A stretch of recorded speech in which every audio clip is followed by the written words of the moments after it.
ముచ్చట్లు రాజన్న ముచ్చట్లు.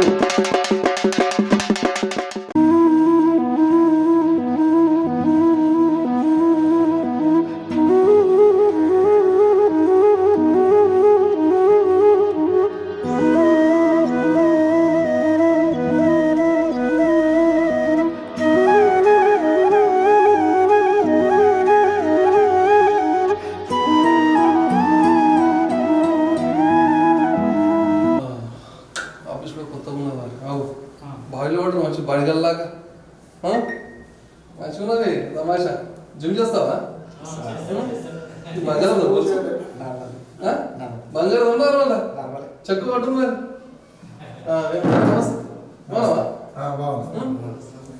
మంచిగా తిడతాక సోకా శివాజీ మహారాజ్ గారు. శివాజీ మహారాజ్ దా. अच्छा अच्छा नून रोड मस्त निवास पर क्या नो सबको सर पर नून చేసి అప్పుడే అప్పుడే కొనగలుగుతాను. అప్పుడే వినేనా భయ్యా అప్పుడే రాజకీయం అంటే నున్న కాకండి. నున్న కాకడే అంతే. కనలో సోకిగా ప్రజల కోసం పని చేస్తాం నున్నగా అవుతాం. ప్రజల నుంచి దోచుకున్నాం మంచిగా అవుతాం. మనం కిందికి పోతాం వాళ్ళకి మీదికి అవుతాం. మనం ప్రజల పని చేస్తాం కదా ప్రజల కోసం వస్తాం. మరి ఇట్లా మంచిగా నడుస్తాం రోడ్ల పై మంచిగా రోడ్ వేసినట్టున్నారు. శిలపలకం చూసి కొత్త రోడ్ వేసినాం. ఒక 3 బోర్లు వేసినాం. అట్లా వాటర్ ప్రాబ్లం కూడా బాగా. నీకు ఎంత వచ్చింది మెజార్టీ? మాకు 1 లక్ష రూపాయలు మెజార్టీ సార్.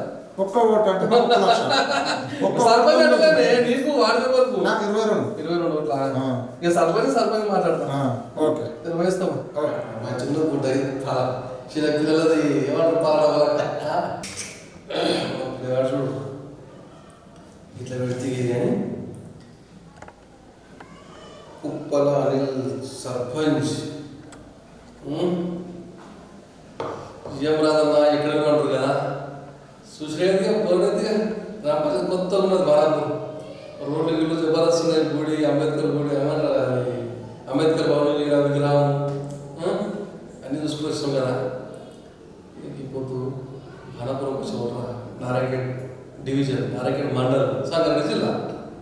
ఇక అనిలన్న దాదాపు ఒక 10-15 సంవత్సరాలు రాజకీయం చేస్తున్నాను. ఒక్క స్పెషల్ ఏం తెలుసా నాకు తెలిసి అయితే ఈ చుట్టుముక్కలు ఇది ఒకటే స్పెషల్ అనుకుంటా. ఒక్క మాట స్పెషల్ ఇలా ఒకే ఒక ఓటుతో గెలిచినాను. ఎంత తగ్గుంటా ఓటిగా ఒక ఓటు చిచ్చుబొత్తులాగా ఒకే ఒక మింటర్ అంటే ఒకే ఒక ఓటు ఒకే నిరాజన అన్నట్టు ఒకటే ఓటుతో గెలిచినాను. ఒక్క ఓటుతో బయటపడాలంటే ఓటుకున్న విలువ ఎంత గుర్తు చేసుకోండి ప్రజలారా. ఈ మన బాలపూర్ గ్రామం అందరూ దృష్టిలో పెట్టుకోవాలి. మీరు చూసే వాళ్ళందరూ కూడా ఒక్కొక్క ఓటు ఎంతోమంది నిర్లక్ష్యం చేస్తారు. ఓటు అంటే ఒక్క ఓటుతోటి గెలుపు ఓటమి ప్రభుత్వాన్ని దించాలన్నా ప్రభుత్వాన్ని తొక్కాలన్నా ఒక్క ఓటు మనం ఒక్క ఓటు అంటే అంత అమూల్యమైనది. ఆ ఒక్క ఓటు విలువ ఇక్కడ ఉన్న ప్రజలకు బాగా తెలుసు. మనం కూడా ఒక్కసారి నెమరేసుకొని గుర్తు చేసుకొని మనం ఉన్నటువంటి ఓటు విలువని సద్వినియోగం చేసుకోవాలని మరోసారి గుర్తు చేస్తూ ఈ అడిల నా చుట్టూ ముసులు పెడితే చూడండి అన్న వస్తానా బాగున్నావా? ముందుగా కంగ్రాచులేషన్స్ అన్న, ధన్యవాదాలు. ఒకే ఒక్క ఓటుతో గెలిచినటువంటి ముఖ్యమైన వ్యక్తి చాలా స్పెషల్ ఈరోజు మా ముచ్చట్లకు. అందుకే మీ ఊరి గురించి తెలుసుకోండి. మరి సూర్యవంతమైన ముచ్చట్లు. నమస్కారం. మాది సంగారెడ్డి డిస్టిక్, మాది నారాయణఖేడ్ తాలూకా మండల్ నారాయణఖేడ్, ఊరు వచ్చేసి బాణపురం. ఇక ఇన్ని రోజుల పాత ఏం లేకుండా అభివృద్ధి లేకుండా ఇప్పుడు మనం సర్పంచ్ గెలిచేసరికి మంచిగా చేస్తున్నాం. ఇక ముందుగా ఇంకా సర్పంచ్ ఉంటే సర్పంచ్ సరిగ్గా చేయలేదు. ఇప్పుడు మనం చేస్తున్నాం కాబట్టి మనకు అన్నగారు వచ్చి మంచిగా పేరుతో మంచిగా సహకరిస్తుంది. మనకు ఇంప్రెషన్ మొత్తం మనకైతే ఎమ్మెల్యే సారే సంజీవ్ రెడ్డి, పట్ల సంజీవ్ రెడ్డి గారు. ఇక ఆయన దారిలో మనం ఈ స్థాయికి వచ్చినాం. అయితే అయినా మరి చాలా కష్టపడుతూ పైకి వచ్చినా తెలిసిందన్న నాకైతే. రాజకీయ సమయంలో శుభ్రమైంది. అందులో అదేవిధంగా కొన్ని ముచ్చట్లల్లో నీ జీవిత చరిత్ర చెప్పాను.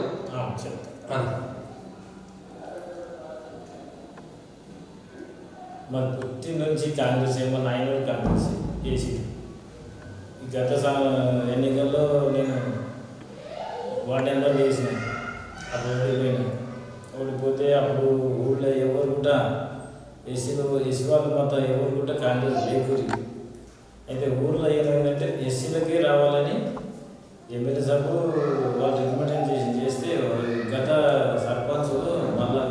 చేయకుండా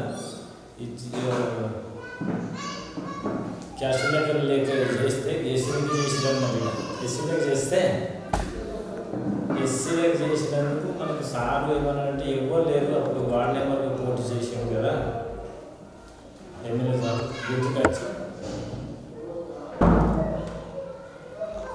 గుర్తుకొచ్చి మళ్ళా వాళ్ళని పిల్లగాడు ఉన్నాడు కదా అని వ్యక్తి అయితే ఉన్నాడు కదా ఆ పిల్లగాడికి పట్టుకురా తీసుకురా అడుగుదాం ఏమంటాడు మనం అని అంటే సరే అని నా దగ్గరికి అన్ని చర్యలు వస్తే మళ్ళీ సార్ రమ్మంటుంటూ మీకు సర్పంచ్గా పోటీ చేస్తుంటే నాకేంటి అంత అవగాహన లేదు రాజకీయాల్లో. ఇక ఎట్లా చేయాలి మళ్ళీ అంటే నువ్వు ఇంతకుముందు గతం పోటీ చేసినావు కదా, నా సొప్పతి ఉన్నావు, ఓడిపోయినావు కదా, ఇప్పుడు నీకు ఛాన్స్ వచ్చింది, మరి ఎట్లా అంటామంటే సరే మీరు అండగా ఉంటామంటే ఉంటారు అని నేను చెప్పిన. అయితే కాబోయే గత సర్పంచ్ వాళ్ళందరూ ఏమన్నా ఉంటే మీరు ఎట్లా పోటీ చేస్తావు మేము కూడా చూస్తామని అన్నారు.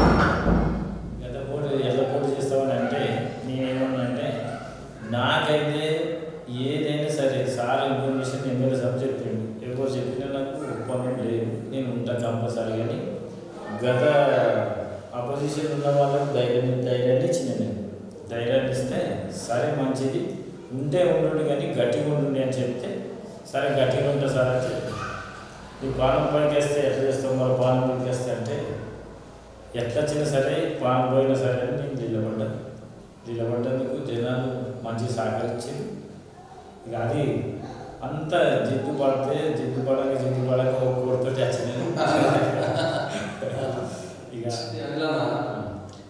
ఇక మొండిపాటు తోటి సర్పంచ్ నిలబడ్డు. ఎంతమంది నిలబడ్డారు? ఇద్దరు ఇట్లా మరి ప్రచారం వెళ్తాం మనం ప్రజలు. అప్పుడు ఏ సమస్య చెప్పుకున్నా మన గ్రామ ప్రజలు ఊళ్ళో ఎవరైతే అయితే నాకు అపోజిషన్ నిలబడ్డ పిల్లగాడు ఇక్కడ ఉంటుండే, హైదరాబాద్లో ఉంటుండే. అయితే నాకు పోటీ ఎవరు లేరంటే పిల్లగారికి చెప్పి తెచ్చిరన్నమాట. గత సర్పంచ్ పోటీ చేసిన సర్పంచ్ తెచ్చిరన్నమాట. తెస్తే సరే ఎవరైనా సరే మనకేం పోటీ అయితే పోటీ కానీ అని పోటీ చేసినాం అన్నమాట. పోటీ చేసినందుకు మనకు కొత్త సర్పంచ్ ఊళ్ళో ఉంటే పిల్లగాడు మంచిగా ఉన్నాడు అని మనకు అందరు సహకరించి సమస్యలు అంటే రోడ్లు, వాటర్ డ్రింక్ ఉండే ప్రాబ్లమ్స్ ఉన్నాయి. వాటర్కి కూడా బోర్ వేసినాయి గెలవగానే, 2 బోర్లు వేసినాయి, 3 బోర్లు వేసినాయి గెలవగానే. ఇక మళ్ళీ కరెంటు లేకుండే, కరెంటు చేయడానికి ప్రాబ్లం ఉండే. కరెంటు కూడా ట్రాన్స్ఫార్మర్ శాంక్షన్ అయింది మాకు ఇప్పటికి. ఇంకా చేసిన వాళ్ళు కూడా ఇచ్చింది మనకు. సార్ కూడా ఎమ్మెల్యే సార్ దగ్గర పోతే మీకు ఏం కావాలంటే చేసుకోండి పని అని చెప్పిట్టు చేసుకుంటున్నాం.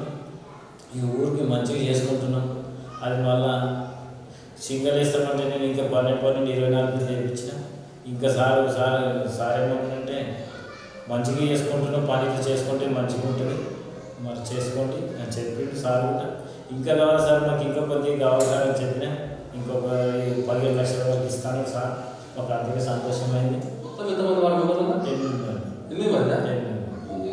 ఒక్క ఓటు మెజార్టీ అంటే ఆశామాష కాదు అది. దానివల్ల ఒక్క ఓటుకు ఎంత ఖర్చు అయిందన్న మన గ్రామం మొత్తం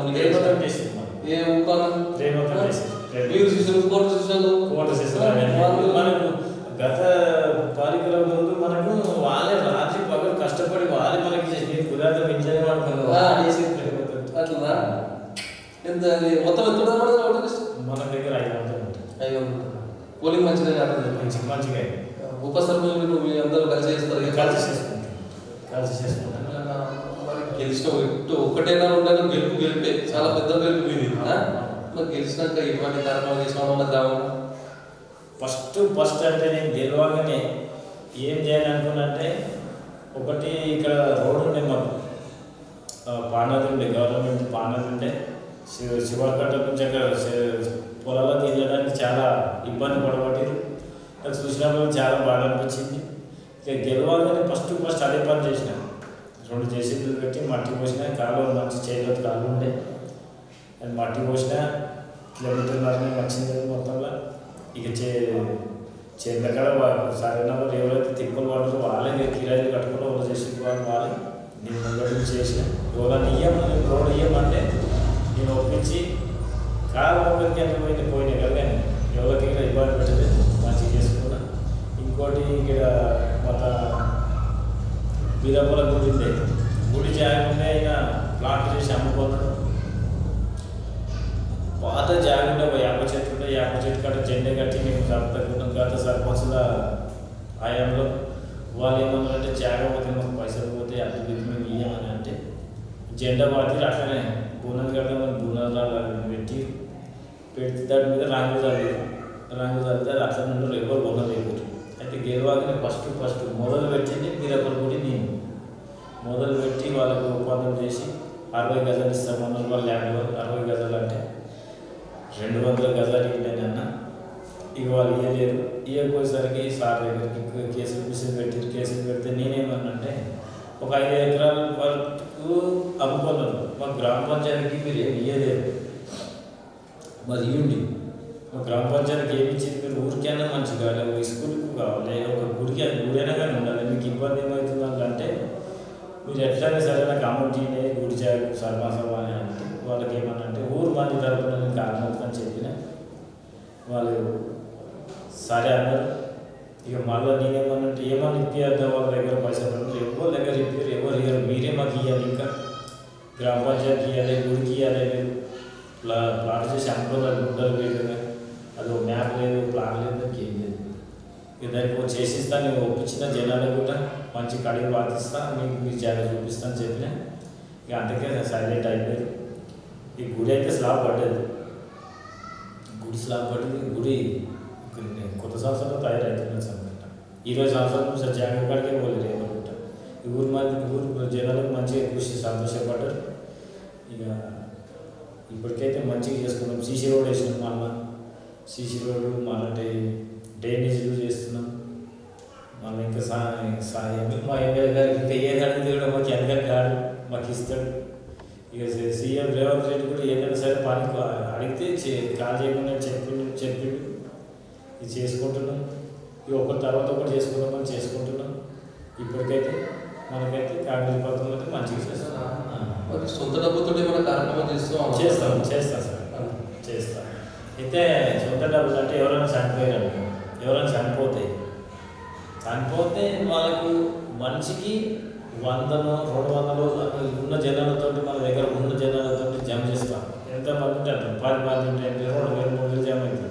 జమ చేసిన తర్వాత మన గ్రామ పంచాయతీ నుంచి మనం కూడా మినిమం ఒక 10,000 రూపాయలు జమ చేసి వాళ్ళకి ఇవ్వడం జరుగుతుంది. అంటే సొంత పైసలు కాదు, మన చేతి నుంచే పెడతాం అన్నమాట. ఇక మనం ఉన్న రోజులు ఈ 5 సంవత్సరాల దాకానే మనం పెట్టనే వస్తుంది. ఆడపిల్లల పెళ్ళిళ్ళు కూడా మనం వెళ్తాం, వాళ్ళ సహాయ సహకారాలు కూడా చేస్తాం. ఏదైనా గుడికాడ ఏదైనా ప్రోగ్రామ్ ఉంటే కూడా మనం గుడి చేస్తాం. మరి గతంలో మన కేసీఆర్ సార్ పరిశ్రమ ముఖ్యమంత్రి ఉండే, ఈ కిత్తల మన రేవంత్ సార్ వచ్చాడు, వీళ్ళిద్దరి మధ్య వ్యత్యాసం చెప్తా. ఎట్లంటే ఇప్పుడు కేసీఆర్ అంటే దళితులకు సీఎం చేస్తాడు ఒకటి, మనంటే డబుల్ బెడ్రూమ్ ఇస్తాడు, ఎవరికి ఉపయోగపడి. కాంగ్రెస్ ప్రభుత్వం ఏమో ఇంటికాడ జాగ చూపిస్తే జాగ కచ్చి ముగ్గేసి కొలిచి పోతురు అస్తులు వారం రోజులకు సెక్యూరిటీకి అధీనం చేసి సర్పంచ్కు మళ్ళీ వార్డు మెంబర్లకు అధీనం చేసి చైర్మన్గా చేసి వాళ్ళకు వారం 10 గంటలకు క్యాంటర్కి వచ్చిన పని 3-4 సార్లు తిరిగి వాళ్ళ ఫోటోలు కొట్టుకొని రూపాయి ఖర్చు లేకుండా వాళ్ళకి బిల్లు లేపిస్తున్నాం జరుగుతుంది. మా కాంగ్రెస్ ప్రభుత్వం మా ఎమ్మెల్యే కాకుండా ఎవరు రేపు ఏం ఆశించేది మనం చేసేది సేవ అని చెప్పేసిండు. ఇక మనం సేవ చేస్తున్నాం. ఇక మనం గెలిచిన ఏదో ధర్మంతో పోవాలి అని మనం జనాలకు నమ్మకం పోకుండా మంచిగా చేసుకుంటున్నాం. ఇప్పటికైతే మంచిగా ఉంది. కాకపోతే ఇప్పుడు డబుల్ బెడ్రూమ్ కట్టిండు కేసీఆర్ ప్రభుత్వం, అది కట్టిండు కానీ యాడ ఉన్నది ఎక్కడ ఉన్నది ఏం తెలియదు. చాలా ఇబ్బందికరంగా ఉంది. మళ్ళీ తొందరగా డస్ట్బిన్తో కట్టింది, అదే పంచాయతీ. ఇప్పుడు వీరు సొంత నిర్ణయం, సొంత ఇల్లు కట్టుకొని సొంత చేతులతో కట్టుకుంటారు. పోతే పాయ అంటారు. 5 లక్షలు ఏం చేస్తారు జనాలు అంటారు. మాకు ఇప్పుడే మంచిగా అయింది, అప్పుడు మంచిగా ఉన్నట్టు ఇప్పుడే మంచిగా ఉన్నది. మన సొంత ఇల్లు మనం సొంతంగా కట్టుకుంటున్నాం. మనకి ఇంకా సంతోషమే. మనకి కాంగ్రెస్ ప్రభుత్వం వచ్చేసరికి మంచిగానే అయింది. ఆ డబుల్ బెడ్రూమ్ ఉండడు, పైన ఉండడు, అవన్నీ సపోర్ట్ మంచిగా ఉండదు. కాబట్టి మనకు మంచి ఆలోచన చేసి మాకు సార్ సీఎం రేవంత్ రెడ్డి మంచిగా చేసి మనం సహకారంతో జనాలు కూడా మంచిగా సంతోషిస్తారు. 6 గ్యారేజీల్లో గ్యాస్ ఫ్రీ బస్సు అంటే మనకు గుర్తుకొస్తుంది. మొన్న మన తాగొద్దు అంటే పైసలు గుర్తుకుంటాడు అవి దగ్గర ఆధార్ కార్డు ఉంటే చాలు అని ఆమె ఫోన్లో ఆధార్ కార్డు చూపించి హైదరాబాద్ వెళ్ళేది. హైదరాబాద్ వెళ్ళేదంటే మరి ఎట్లా పోయినా మీ పైసలు వచ్చిందని పచ్చండి అంటే నాకు Revanth Reddy sir free bus ఇచ్చింది కదా ఫోన్ నుండి ఆధార్ కార్డు పోయినని చెప్పి చాలా సంతోషం. ఈ జనాలంతా ఏమన్నారంటే ఏడబాయిలో పడదు బాయిలో దిగితే ఏడబడుతుంది మా అమ్మ దగ్గర పోతా అని ఆమె ఆధార్ కార్డు ఫోన్లో ఉంటే అట్లా పోయేది. అట్లా ఎంతో ఆడపిల్లలకు కొట్లని ఆడపిల్లలకు ఒక ధైర్యం ఇచ్చింది మన రేవంత్ రెడ్డి. మనకు చాలా సంతోషం. మేము కూడా చాలా జనాలు కూడా పంచాయతీ రోజు మాత్రం మీకు కూర్చున్న రోజు చాలా సంతోషించి మంచిగా మాకు కూడా మంచిగా అనిపించింది. అరే ఇట్లా కూడా సహకారం కదా అనిపించింది. మళ్ళీ 200 యూనిట్ కరెంట్ ఇస్తామన్నారు. కరెంట్ కూడా మంచిగా జరుగుతుంది. మంచి సంతోషం. అన్నింటిలో అభివృద్ధి ఉన్నది. కానీ మనకు ఒకటి కావాల్సింది ఏంటంటే మనకు మళ్ళీ రాబోయే సారి కూడా మన ఎమ్మెల్యే సార్ కూడా మంచిగా చెప్తుంది సేవ. మన రేవంత్ రెడ్డి గారు పూర్వ గరీబోళ్ళు ఇంటికి నచ్చినట్టే ఉన్నాడు. గరీబోళ్ళు ఇంటికి నచ్చినట్టు ఉన్నాడు. నేను ఒక్కోసారి చూస్తుంటే ఆయన చెప్తుంటే గరీబోళ్ళు ఇంటికి నచ్చిగా ఆశ్చర్యం అన్నట్టు మాకు రావాలా కలిగింది. నేను కూడా ఆశ్చర్యం పోయేదేమో సేవనే కదా చేద్దామని నేను కూడా చేస్తాను. మాట్లాడుతాను ముందు ముందు కూడా గ్రామంలో చేస్తున్న కార్యక్రమం మనం ఇంకా చేసేది ఇంకా చాలా ఉన్నాయి. స్కూల్స్ ఉన్నాయి. మళ్ళీ అంటే మైనర్ సంఘం చేయాలనుకుంటున్నాం. ఇంకా స్కూల్ ఇంకా 5వ తరగతి వరకు ఉన్నది మా దగ్గర. ఇక 10వ తరగతి వరకు చేయాలని మేము ఆలోచిస్తున్నాం. ఇక మళ్ళీ మా ఆయనలో చేయాలని ఆలోచిస్తున్నాం. ఇక గత ఎన్నికలలో ఏ అవసరంలో మన ఎమ్మెల్యే గారు మనకు సాయం చేస్తాడు. మన ఏడుగుటి వరకు ఎంత చేస్తాడు. మనం ఎంత చెప్తే అంత మనకి ఇచ్చిండు. సార్ మాకు 10 రూపాయలు కావాలంటే 20 రూపాయలు పని కూడా ఇచ్చిండు. మనం చేసుకున్నాం. ఇప్పుడు కూడా ఏదైనా అన్నాడు చేస్తాం. మాకు ఇంకా చాలా పనులనే చేసేది. సార్ కూడా మాకు ఎక్కడిపోడు చేసిస్తాడు. మనం ఎక్కడికంటే మనం నేను గెలిచిన ఒక్కడితో గెలిచినందుకు కూడా ఇంకా చాలా సంతోషం. సార్ అయితే చాలా చాలా సంతోషపడ్డాడు. మా ఊరు వచ్చినందుకు చాలా సంతోషంగా ఇంటి దగ్గర మాకు ఏం కలిగాను. మనకి ఇంకొక 5వ తరగతి వరకు ఉన్నది ఇక్కడ పాఠశాల. ఇంకా 10వ తరగతి వరకు కూడా చేయాలని కోరుకుంటున్నాం. ఇంకా జనాలు అంతా అంటారు. ఇక అక్కడ దాకా వెళ్ళలేదు. ఇక్కడ హైవే రోడ్ చాలా ఎక్కువ ఉన్నాయి. ఇక 10వ తరగతి కూడా చేసుకుంటే బాగుంటుందని ఆలోచన కలిగింది. ఈ సార్ కూడా పోయి అడగాలని ఆలోచిస్తున్నాను. సెల్విగా పోయిస్తాను.